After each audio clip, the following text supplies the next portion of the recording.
Radio Migrante every Sunday night from 9 to 10 p.m. on CHRY 105.5 FM. So Ninoy P, kahit na kay Rami, mag-rally sa kalye, all over the country, di kasing kapal nitong kabinete at representante, mga negosyante. Kung walang kurap, wala raw mahirap. Sadap just like PDAP, pangungurap di mahirap. Sa tuwid na daan ay pwedeng sumingit, diretso sa pakit, basta mayroong good faith. So Ninoy P, ang busy na sabi, ang jobless at hungry, lalong Magandang gabi po. Nasa CHRY po tayo, Radyo Migrante 105.5 FM. Nandito po ako ngayon, si Petronila Cleto. Andito rin si Louie on the board at si Ish Cabana. Andito rin ang ating Vice Chair ng Migrante Canada, si Perry Sorio. Bumati na kayo. Magandang buwan ng Agosto. Unang episode natin ngayong gabi. Tito Perry, may sasabihin ka?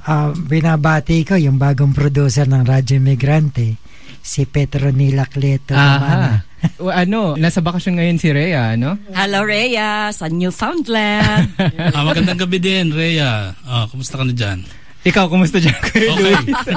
Pero bakit tayo nagsasalita ng Tagalog, Pilipino? Ayun, teka, Agosto ay buwan ng wika at bilang pagdiwang niyan, ang pambansang wika po natin ang maririnig nyo ngayon sa Radyo Migrante. Balita na may mga panukalang tanggalin ang paggamit ng Pilipino sa mataas na antas na edukasyon. Subaybayan natin yan. Mamaya lamang pag-uusapan natin ang hinggil sa nakaraang SONA ni B.S. Aquino. Tatalakayin ang laman ng taunang ulat ng Pangulo ng Bansa sa kanyang mamamayan. Okay, simulan ba na, Tita Pet? Mga Pinoy sa Libya papayagang makaalis kahit walang exit visa. Hindi na daw kailangan ng mga Pilipino sa Libya na kumuha ng exit visa bago makaalis sa naturang bansa, ayon kay Labor Secretary Rosalinda Baldos nitong Biyernes. Ang kautusan tungkol sa waiver ng exit visas ay nilagdaan ni Dr. Abdul Rakaz Juma El Tamtam, Libyan Ardan Secretary, Ministry of Labor and Retraining. Tinatayang may 13,000 na mga Pilipino ang naninirahan sa bansang Libya ang nanganganib dahil sa kaguluhan doon. Ang mga lilikas na Pilipino ay dadaan sa Republika ng Tunisia, pinakamalapit na bansa sa Libya. Tumulak patunggang Tunisia si Foreign Affairs Secretary Alberto Del Rosario noong Huwebes pa upang personal ang mga siwa sa paglilikas ng mga Pilipino. Ayon kay Del Rosario, may nakahanda ng barko na may kapasidad ng 1,000 na katao na gagamitin sa paglilikas ng mga Pilipino doon. Mula nang itinaas sa 4 ang alert level sa Libya noong ika-20 ng Hulyo, mahigit na 700 na mga Pilipino na ang nakauwi sa Pilipinas. At sa susunod na balita, marami pa rin ang mahirap sa Pilipinas ayon sa datos ng SWS. Inihayag ng Social Weather Station or SWS survey noong Hulyo 28 na 55% ng pamilyang Pilipino o katumbas na 12.1 milyong pamilya ay nagsasabing mahirap sila. Upang hindi umano maituring na kabilang sa hanay ng mga mahirap, kailangan kumita ang isang pamilya sa Metro Manila ng hindi bababa sa 12,000 pesos hanggang 16,000 kada buwan. Ayon sa SWS, mula noong 2012, ang poverty threshold ay nasa 16,000 pesos tuwing buwan ng Marso, Mayo, Agosto at Setyembre, habang bumababa naman ito tuwing Hunyo at Disyembre sa level ng 12,000 pesos. Napag-alaman din sa ginawang survey mula sa 1,200 na nagresponde na ang 55% na nagsabing sila ay mahirap ay gumagastos ng mula 10,000 pesos hanggang 12,000 pesos kada buwan. Pero depende sa kung saan sila nakatira. Sa National Capital Region o NCR, 12,000 pesos ang average na kita ng mga Pilipino, samantalang sa labas ng NCR ay nagsabing 10,000 pesos lamang ang kitang sinasahod kada buwan. Hindi pa kasama dito ang mga gastusin sa pamasahe papunta sa pauwi sa trabaho. Taliwas naman ito sa pagtingin ng gobyerno ayon sa ulat ng National Economic and Development Authority o NEDA na may mga panukat na Poverty Threshold Computation at Family Income and Expenditure Survey ng Census. Ayon sa NEDA, 25.2% o katumbas ng 25 milyon ng buong populasyon ng Pilipinas ang dukha o mababa sa poverty line o poverty threshold. Samantala, 19.7% naman ang itinuring na mahirap na pamilya. 7,890 pesos kada buwan ang poverty threshold ng gobyerno noon pang 2012. Di hamak na mababa kumpara sa 12,000 to 6,000 pesos na talaga ng SWS bilang poverty threshold. Sa iba pang karagdagang balita, Profesor Kim Gargar pinalaya na. Unang araw ng Agosto, lumaya na si Kim Gargar, dating profesor sa Universidad ng Pilipinas, siyentista at kolumnista ng isang alternatibong pahayagang Pinoy Weekly. Lumaya siya matapos payagang makapagpiyansa ng korte sa Baganga, Davao Oriental. Si Gargar ay inaresto noong Oktubre 1, 2013 at kinasuhan ng illegal possession of explosive at attempted murder. Pinaratangan siya ng mga militar na miyembro daw siya ng New People's Army. Giniit ng mga progresibong grupo na hindi miyembro ng New People's Army si Gargar, bagkos isang siyentistang kasalukuyang nagsasagawa ng paniniliksik sa lugar na pinangirihan ng enkwentro ng militar na NPA. Pagtatanggal ng Filipino subject sa kolehiyo ay sinusulong na Commission on Higher Education. Nais tanggalin sa kolehiyo ang mga Filipino subject ayon sa utusan ng Departamento ng Edukasyon sa pamamagitan ng CHED Memorandum 20.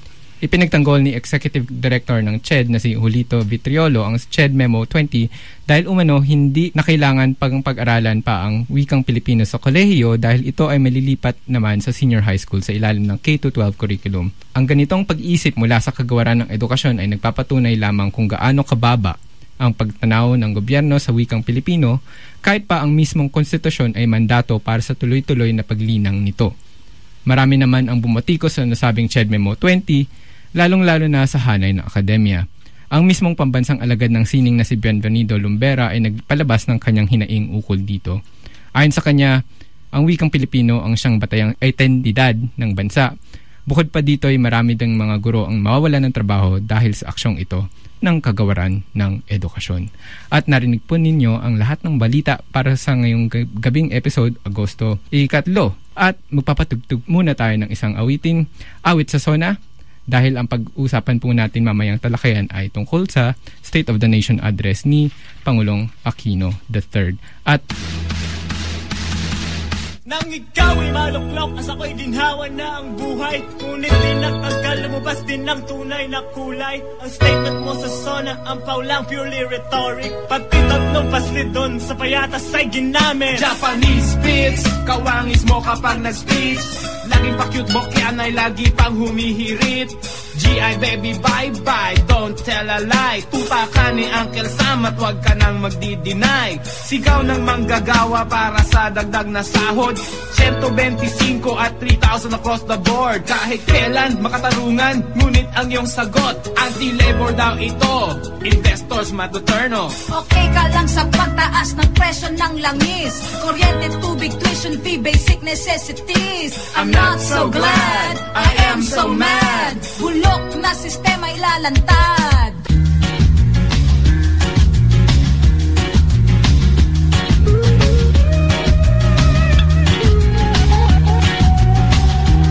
Kahit si Erap ay Corabay ay nag-aisang patasikin ang Pangulo sa pwesto. Sa tindi ng protesta napilitan ng Kongreso at nilitis ng Senado. Bumuhos ang mga protesta, pinatasik si Estrada at si Gloria.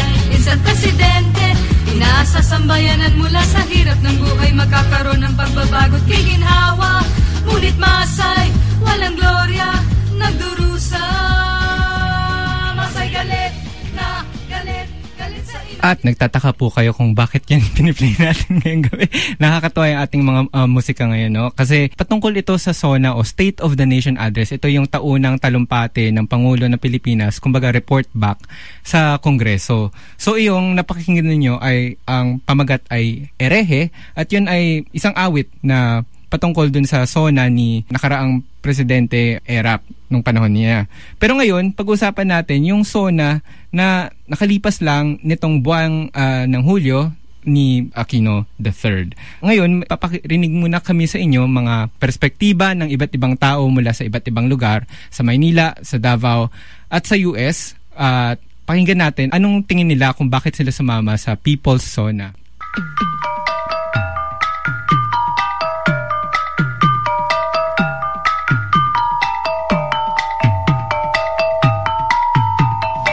Ako si Ray Garcia, taga-barangay Balete sa Tarlac City, doon sa loob ng Hacienda Luisita. Anak ako na magsasaka.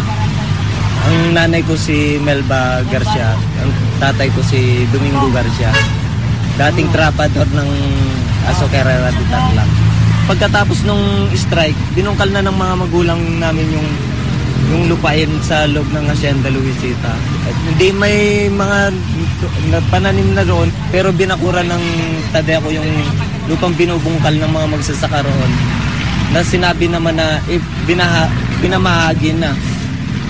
Pero binakuran pa rin nila at pinalayas pa rin kami. Kaya ngayon yung mga magulang ko walang mga trabaho. Yung nanay ko nakikipaglabada na lang. Kung may magpapalaba, tapos ang tatay ko pa extra sa baryo. Sobrang hirap na ngayon doon sa loob ng Hacienda Luisita. Hindi pa talaga na ibibigay yung lupa. Ang tingin ko kay Aquino, kay Noynoy Aquino, gahaman sa pera. Kasi bakit kailangan niya pang unahin bayaran yung pamilya niya? Malaki naman ang utang nila sa mga magsasaka. Kaya ako sumama sa SONA para panawagan na pababain na sa pwesto si Noynoy at patalsikin na. Para yung karapatan namin doon sa lupa, maano na talaga namin, makuha na namin.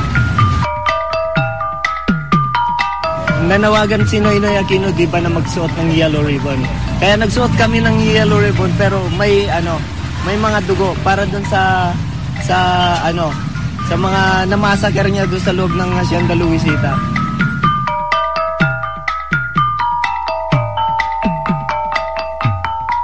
Kasi kaya naisip kong gawin kasi di ba nung lumabas yung issue ng pork barrel na anuhan siya ng pork barrel din. Tapos yung sa issue ng lupa sa loob ng Hacienda, land grabber din. Kaya naisip ko corona. Nasa kanya na lahat yung Di ba kayo natatakot na mag-disperse kayo bukas? Hindi naman kasi alam naman natin na naman yun ng mga tao. At karapatan din naman kasi ng mga tao na ipahayag yung salubin nila.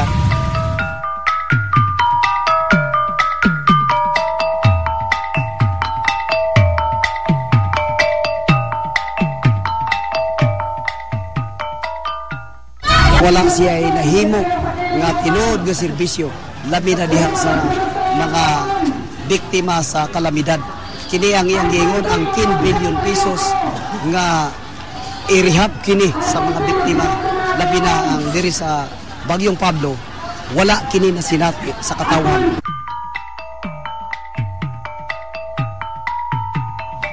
Tungod kay siya wala siya nahimo nga kaayuhan o balaod nga gihatag sa gagmayng minero sa mga mag-uma gani, iya pang gipakusog gipaligon ang Mining Act of 1995, otherwise known as 7942, nga gipaligon niya sa Executive Order 79 nga iyang gideklara ang mga gagmayng minero mga mag-uuma nga usa kini ka illegal labi na kung dili sa makakuha og permit sa minahan ng bayan.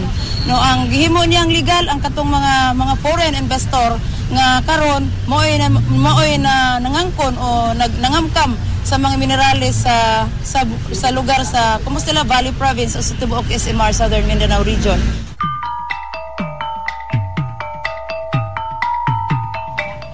Kay pagsugod sa iyang pagka-presidente sa Pilipinas, walay nahimo niya nga kaayuhan sa mga katawhang lumad dinhi sa Pilipinas. Bag-ura gani katunggikan sa mga pagbakwit, ang gipasulod dito ang mga military nga nagpambomba ng hasi sa mga katawhan sulod sa Talaingod.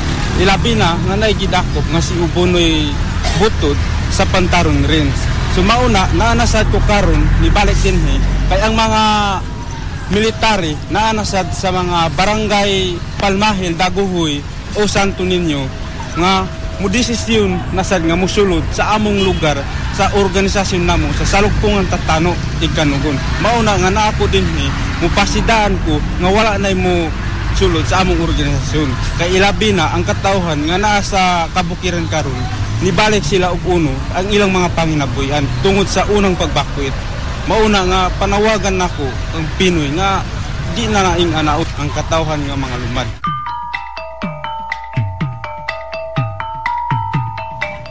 Unang-una, ang iyahang lunod patay na gerang Otlandayan na mao kini ang ikutlo sa kinabuhi sa mga aktivista, mga human rights defenders sa katawang Pilipino na nakigbatok sa iyang kontrakatawanan ng mga programa. Sa tibuok Pilipinas, ang karapatan nakatala na og 204 ka mga victims sa extrajudicial killings o gani diri sa Southern Mindanao region nakatala kami og 33 ka mga victims sa extrajudicial killings. Kadaghanan ng mga biktima niini mga human rights defenders, mga gikan sa hukong sa mga mag-uuma, sa mga mamumuo, mga kaigsuonang lumad, sa mga kabataan ng estudyante, o mismo gani sa taong simbahan, sa media, o walay pili, bisa na mga minor de edad ginapatay sa estado, nga ilang ginaila ng mga kaaway sa estado or enemies of the state.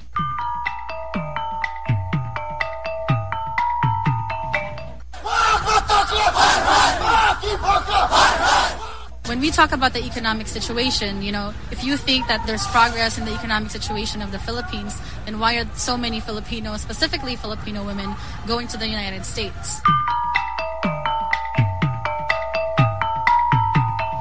The OFW is sending such a great sum of money and it's being processed through the government, then why aren't there systems in place to protect these workers, these so-called new bayanis of the Philippines?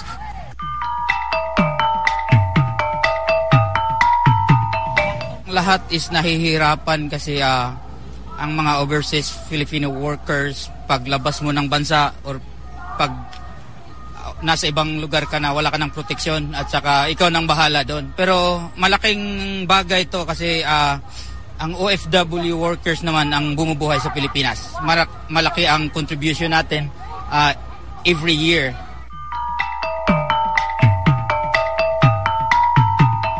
Aquino, in his State of the Nation address, tried to tout how the economy is growing, and the facts of the OFWs really belie that lie. That you have over 5,000 people who have to leave, no jobs, and he did nothing in his State of the Nation address to actually talk about the root issues behind that. He has a lot of short-term projects, infrastructure projects that are, maybe 5-10 years, and then what then?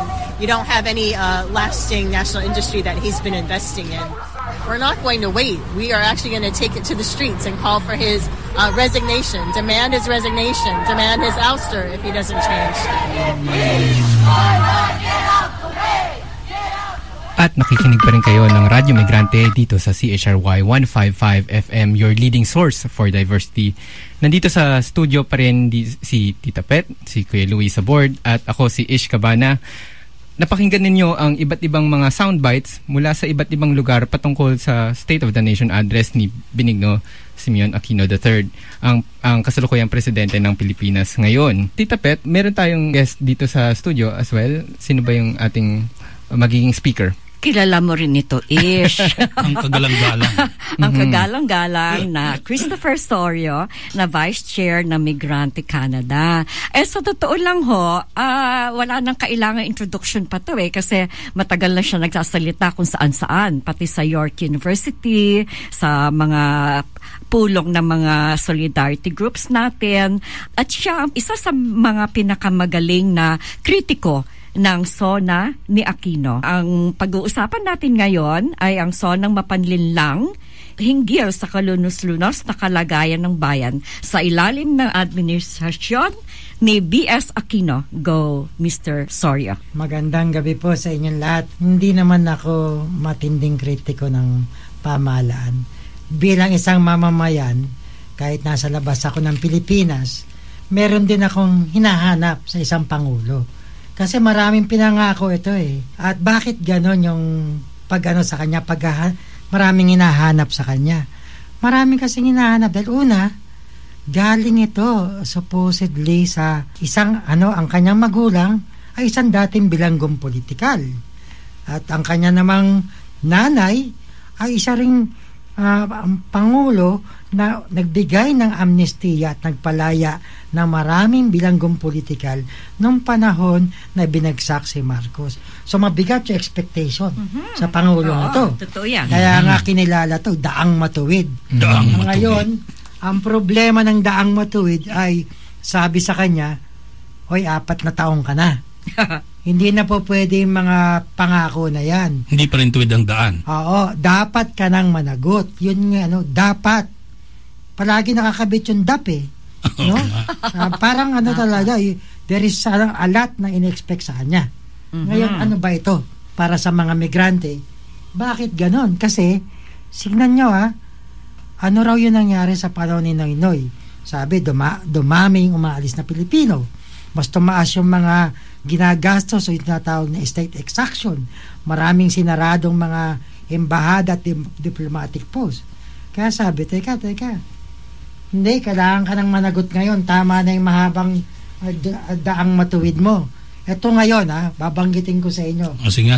May 7 pangako itong si Noynoy. Ang dami naman. 7 ang pinangako niya. Pero, teka lang, bago natin makalimutan, ang number 16 daw na programa ng Pangulong Noynoy Aquino ay magkaroon daw ng isang state policy na hindi naaalis yung mga tao sa Pilipinas at doon na magkakaroon ng trabaho. Hindi totoo yan. Ang dami-dami ang maalis. Paano magkakaganon kung yun ang number 1 promise mo? Ang nangyari, nung si Noynoy naging presidente, 2005 lang ang umaalis na Pilipino. Araw-araw. 2013, 4,884 na Pilipinos ang lumalabas na ng Pilipinas. Dumami. Dumami nga. Ibig sabihin, yung sinasabing trabaho, dumami sa labas, hindi sa loob ng Pilipinas. 5,000 na ngayon ang lumalabas, Oo. Base sa anong survey yun? Ito ay batay na ito ngayon sa NCSO. No? Hindi na ito mga haka-haka. These are official government statistics na kanina nga narinig ko, as of today 5,000 Filipinos leaving the country every day. Kaya doble. Kaya yung unang pangakong yan din ang unang pandilin lang niya. Hindi. Alam mo, hindi ba sabi natin nung araw, yung kasabihan Pilipino, hindi lang kita pangangakuan, dobling ko pa yung pangako. Kaya ginawa niyan 5,000. Di ba? Kamali. Medyo may mali ito. Ano pang susunod na pangako? Ito, nangako ulit Ito yung pangalawang pangako. Sabi, Philippine Foreign Post, pagagandahin, i-improve natin yan. Nako. Ano nangyari ng 2012? Ito ngayon ang masama ng 2012. 10 diplomatic posts ang sinarado. May pangalan yan, may mga bansa. Hindi to baka sabihin nyo, anong ebidensya mo? Ito, anong mga sinarado? Ang Northern Marianas, sa Caracas, Venezuela, Barcelona, Spain, sa Dublin, Ireland, Frankfurt, Germany, Stockholm, Sweden, Bucharest, Romania, Helsinki, Finland, Habana sa Cuba, at saka sa West Papua sa Palau Island. Isipin mo yun. Bakit daw sinarado, Kaperi? Kasi kailangan na maging leaner, meaner, at smarter ang ating operation daw ng foreign service. Kasi kailangan daw i-allocate yung mga resources, gamitin sa lugar na kailangan. Baka, ito ngayon, baka maari naman, wag natin siyang sabihan ng ganun kasi nangangako naman na magkakaroon na raw ng diplomatic post o consular office sa Alberta at saka sa Winnipeg. Kung may budget. Yun. Kung may budget. Yun nga, sinasabi ko. Ba? Hindi. Kaya nga yung Migrante Canada, matindi yung panawagan at nagmumabilisa na i-improve yung consular service dito sa Alberta, Winnipeg, tapos dito dagdagan naman sa Toronto. Isama na rin Toronto dyan. Kaya nga, kasi marami naman palang pwedeng pagkaanuan, may pagkuhaan, di ba dumadaming Pilipino rito Biro mo sa Western Canada, 200,000 to 250,000 ang nangangailangan ng consular service. Sa narinig natin yung report ng Manitoba, pagkarami consular outreach dun, 2,000 people sa isang araw ang nagpupunta. Napakarami niya. Hindi, kailangan tumutupad. Kaya ako, ayoko muna magsalita kasi may 2015 pa at saka kung hindi siya matatanggal, may 2016 may sona pa sa susunod, no? Okay. Yung pangatlo. Paano na yung pangatlo? Sabi, Ito sabi, poprotektahan daw yung mga fixer. No? Ayan. Yan na. Poprotektahan yung mga fixer. At itong mga scammer at saka protektahan itong mga magkamali tuloy ako. Na protektahan yung fixer. Ang dapat protektahan yung mga OFW. Di ba? Fixer ang sorry. Ganyan ang gobyerno. Kasi nila ang fixer. Alam mo, kung ba't ko nasabi yan, sa panahon ng Noynoy Aquino, mas dumami yata na traffic. Yun ang sinasabi ng Migrante Canada. Migrante hindi na traffic sa highway. Kasi tuwid na daan parang traffic. Ito ngayon yung mga biktima ng human trafficking. Ano halimbawa niyan, ha? Sa Washington, yung traffic teachers. Yung mga dumating na teachers doon na walang trabaho. Yung Florida 15 na hotel workers. Tama. Tapos, ano pa ang sumunod? Yun dito, inarinig natin na may dumating na mga Pilipino na galing Taiwan na siningi silang $10,000 pero walang trabaho ng mga one picker. Do human trafficking victim yun. Kaya pumunta ka na sa pang-apat. Ang pang-apat natin, strengthen yung integration program ng mga bumabalik na mga Pilipino. Yung reintegration, di ba? Umuwi sila. Yung mga na-repatriate. Anong naririnig natin, sabi ng mga kababayan natin? Una, napakahirap i-access yung paghingi ng yung mga loans. Kailangan pa nilang bagyuhin, Oo, at saka hindi lang yun daw interest rate. At saka mga klaseng trabaho yung ibinibigay dito. At saka yung bubukas ka ng tindahan o agribusiness. Yun daw yung mga reintegration. So, kailangan nila ng utang. Ganun pa rin. Oo. At ang panglima? Ang panlima ng pinangako, ito, i-review yung budget ng OWA. Diba? Ang sabi ng mga tao, tama, dapat talagang reviewin yan. Dahil malaki ang kutob, sabi ng mga migrante sa Pilipinas, saan ba galing ang pera ng PDAP? Nako. Ang DAP daw. Mukhang aminin. Oo, mukhang yun yata ang pera ng overseas workers ay nagagamit at nai-access na pondo. Nako. So, may kaba sila. Dahil hindi pinaliliwanag saan galing ang DAP. Lalo na ngayon, maraming pondong lumalabas ngayon. Ngayon.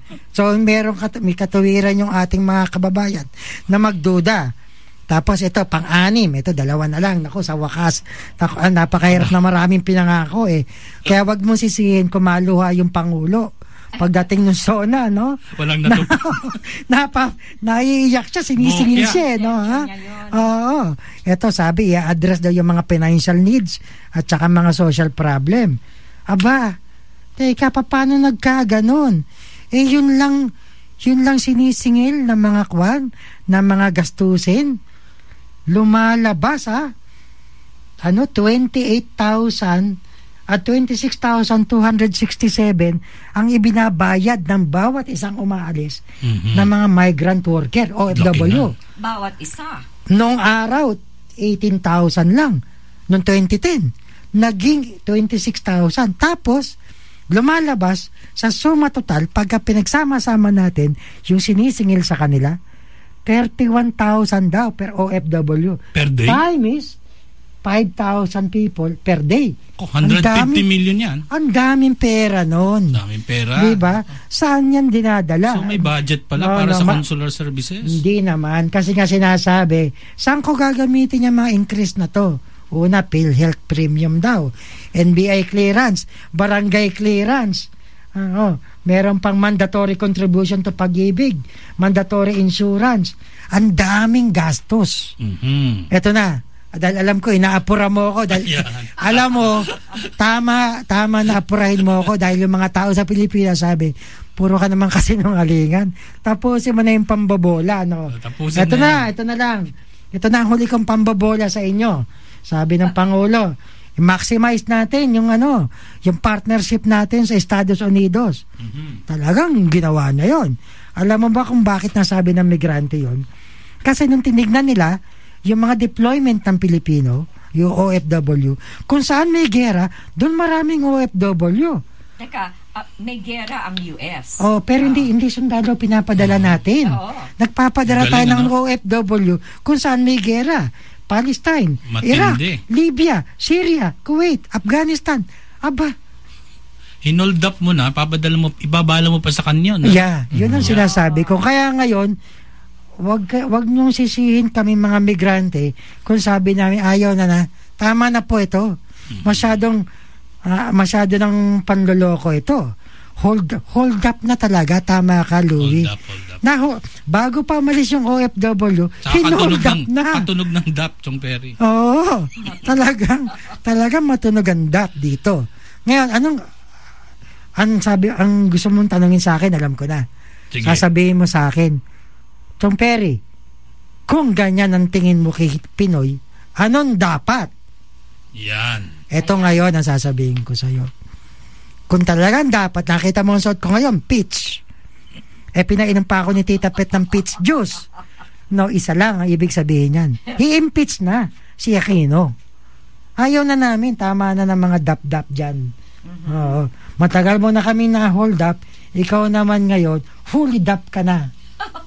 Kaya dun sa mga binanggit ni Chong Perry, magbigay na tayo ng pagsusuma. Ano bang masasabi natin dito, Tapet? Ish? Unang-una sa akin, lahat ng mga binanggit ni Chong Perry ay nagpapatunay na yung krisis sa mga trabaho sa Pilipinas ay nagpapatuloy lang. Diba? Na wala talagang mga nakikreate na jobs. Kaya ang napakaraming taong andoon ay napakaraming unemployed or underemployed, sorry. So ngayon, kahit na yung gobyerno nga ang data nila, 4.5 million unemployed. Okay? Tapos, meron pang 11.5 million na underemployed and looking for work. So ngayon, the worst in Asia yan. Kasi ang employment rate natin ay 7.0%. So, ikumpara mo sa ibang mga Asian countries, yan na pinakamababa. At titingnan mo kung bakit. Ang Pilipinas is among the most liberalized na ekonomiya sa grupo ng mga Asian countries. Yun ang aking pagtingin siya. Alam mo ako, Tita Pet, simpleng-simple lang yan. Kapag pag-uusapan mo simpleng mamamayan, nangako ka ng 7 pinangako mo, walang natupad. Ay nako, patalsikin na yan. Yun ang ibig sabihin yan. Kasi kung hindi mo magagawa ang mga pinangako mo sa bayan, ano ang saysay nito sa mamamayan? Katulad niyan ng OFW, dumami pa ang ng ibang bayan. Walang trabahong makuha sa Pilipinas, itinataboy. At sabi nga ng nagkakaroon na nga silang tinatawag na anong tawag ng gobyerno ngayon? Migration management na. Ganun na ang ginagawa sa ating mga kababayang migrante, no? Dahil sila ay nagluluwas ng dolyar sa ating bansa. So sa makatwid, sabi negosyo 'yan. Palabasin na lang natin ang palabasin sa halip na bigyan ng trabaho sa ating bayan. Sabi nga, Louie, nung kami ay nakipag-dialogue dito sa Philippine Consulate, sabi, hindi labor export policy ang ginagawa ng gobyerno. We're just managing migration. Hindi natin pwedeng pigilan yung mga taong lumalabas ng Pilipinas. Ang tanong, bakit sila lumalabas? Diba? Kasi talagang, paano ang pipigilan sa hirap ng buhay? Talagang kailangan silang lumabas.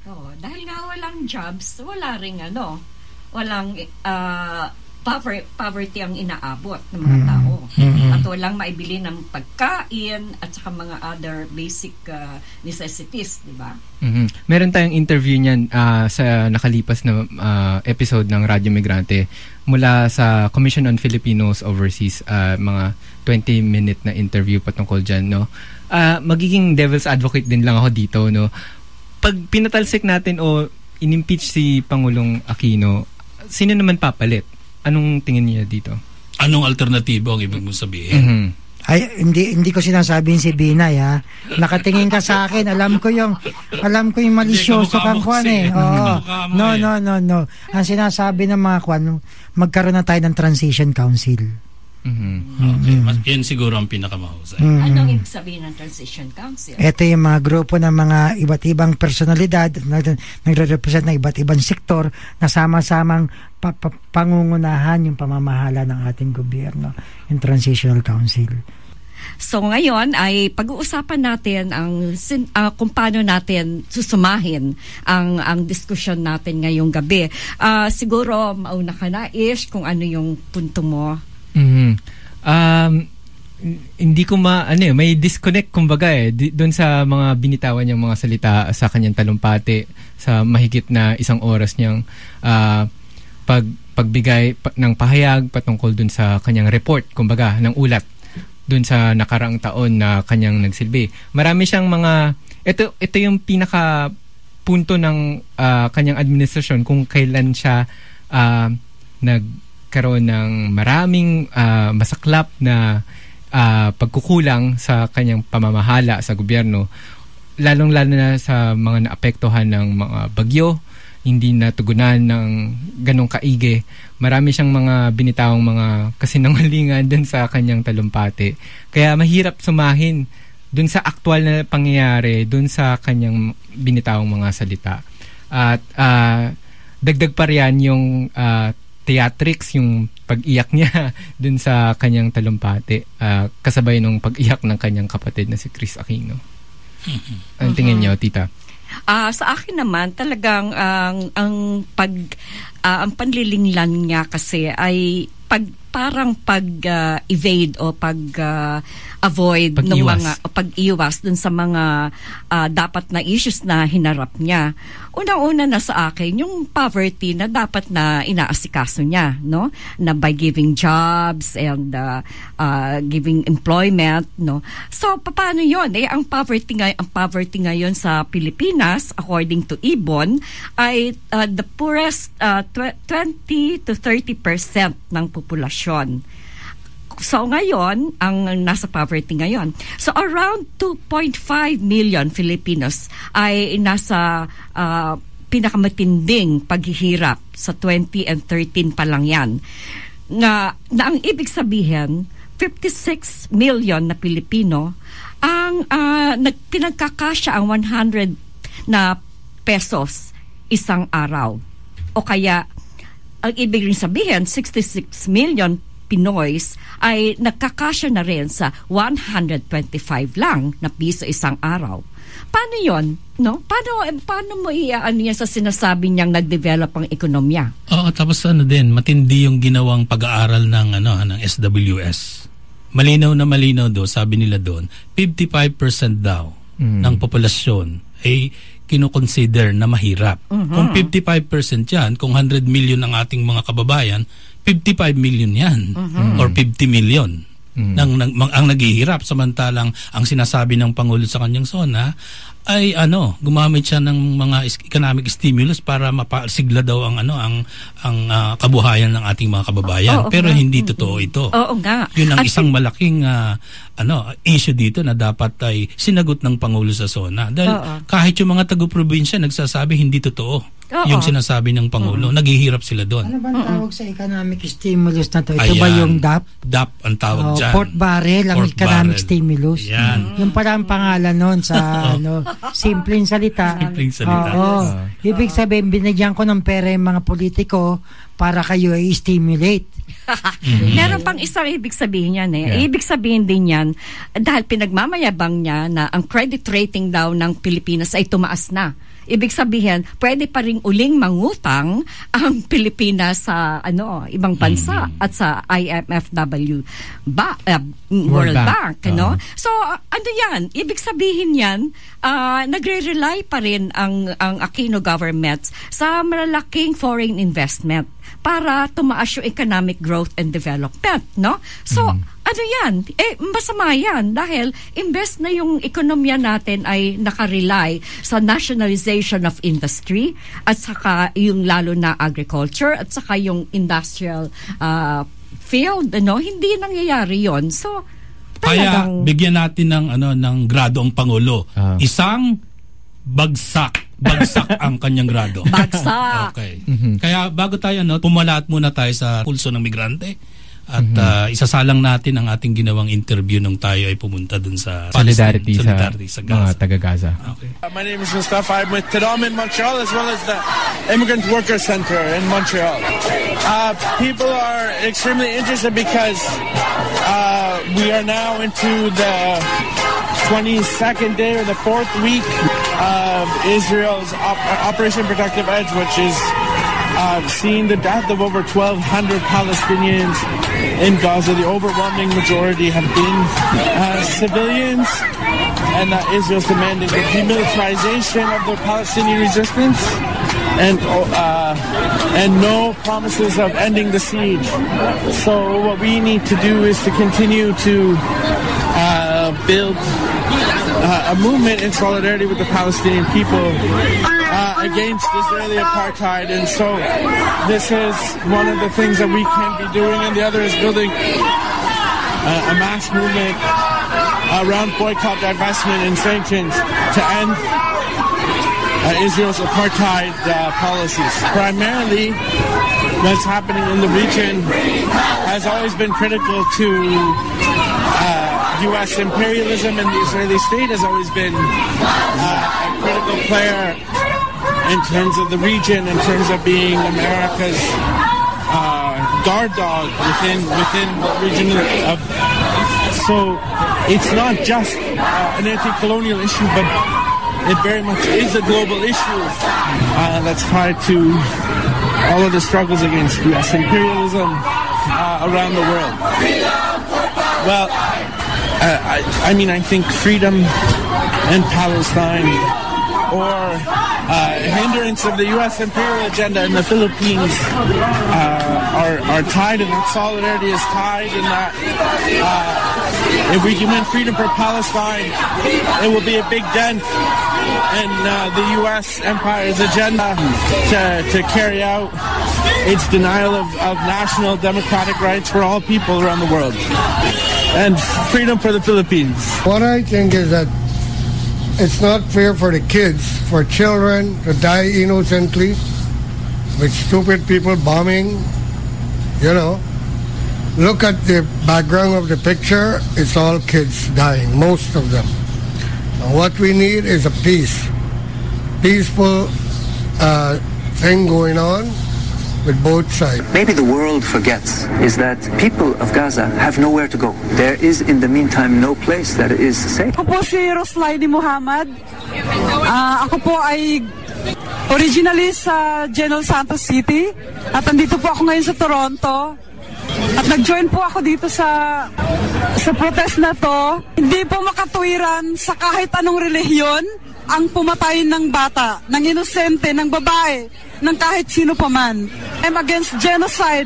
Whatever religion you are, we have all the rights para po mabuhay ng mapayapa, lalo na po sa sarili nating pamayanan or bansa. Naranasan ko po nung ako po ay maliit pa, dahil ako po ay pinanganak nung declaration ng martial law.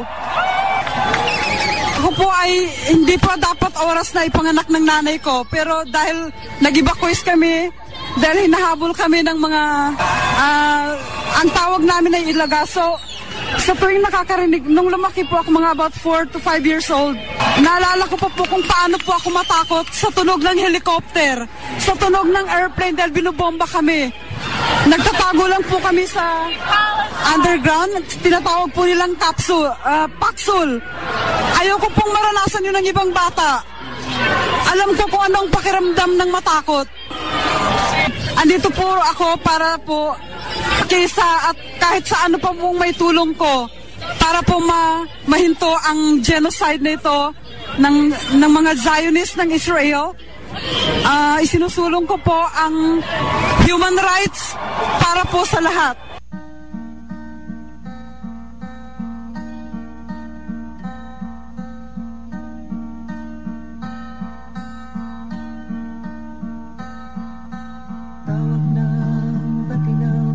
Hayunan, ipaalam sa mundo ay isigaw, karapatang pantao ay igalang.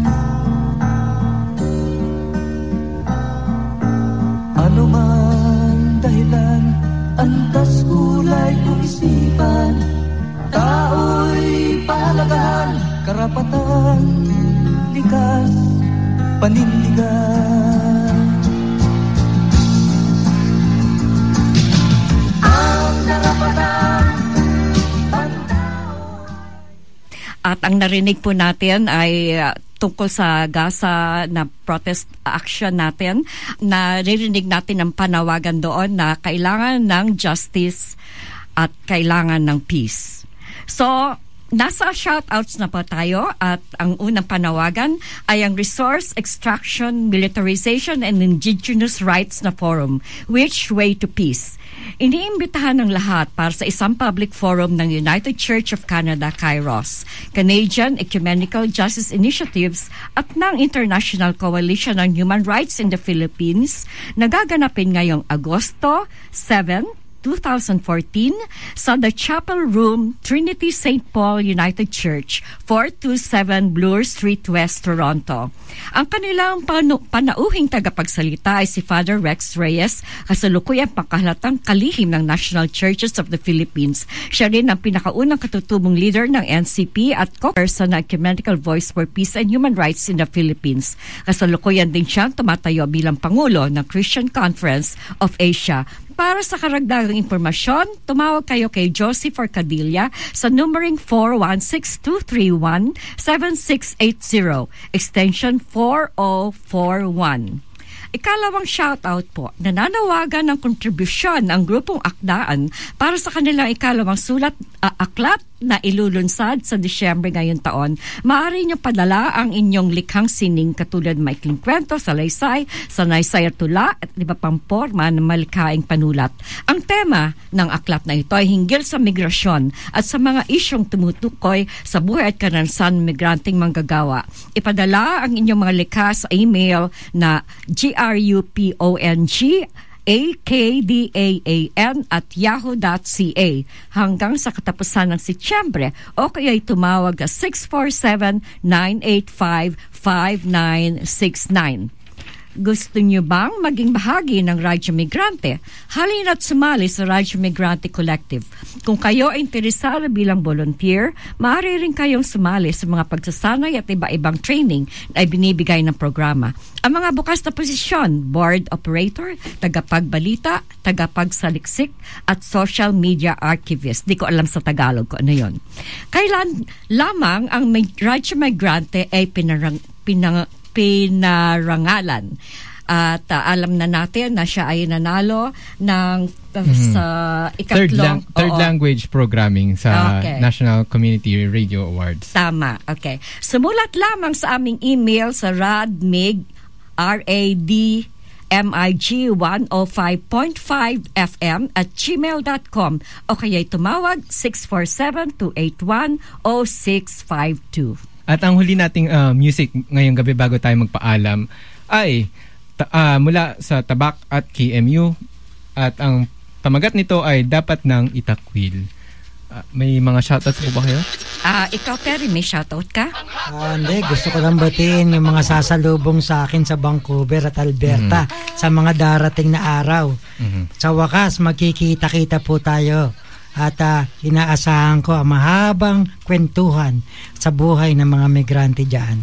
Kumusta kayo dyan? Hanggang sa muli sa susunod na linggo. Nagpapaalam po kami.